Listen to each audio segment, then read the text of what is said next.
नमस्कार दोस्तों, हमारे गोरखपुर एंटरटेनमेंट चैनल को सब्सक्राइब करें और घंटी को दबाएं। वीडियो पसंद आए तो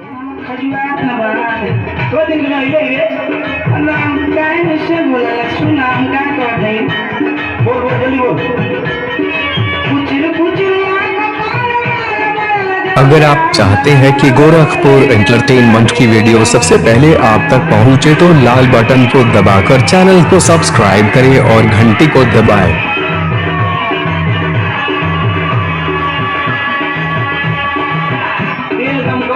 लगा लेने से तू आदमी हो रहे हो लिया जाता ऐसा सुन बात मचिया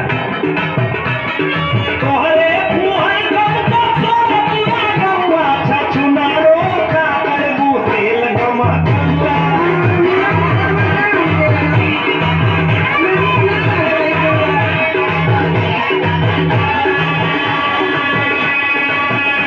पानी की तंत्र में बढ़िया है गम कवर साबुन ना लिया के दे देता कानी बस तुम्हारी तुम्हारी करवा ना चुप रही ना चुप ना रहा सुना मैं बात किया गए बाकी ले सही क्या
सजिया पे खुली खुला खाता देखवा के झुमके लकीरे खनक जावा कंगना सुरहा सिंगार खोजे प्यार तो हर सजना अरे हो गया ऐसा कैसे खेल हो गए खेल हो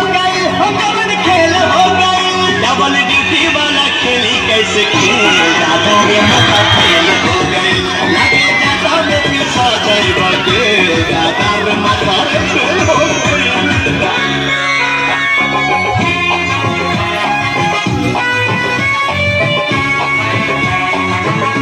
अगर आप चाहते हैं कि गोरखपुर एंटरटेनमेंट की वीडियो सबसे पहले आप तक पहुंचे तो लाल बटन को दबाकर चैनल को सब्सक्राइब करें और घंटी को दबाएं।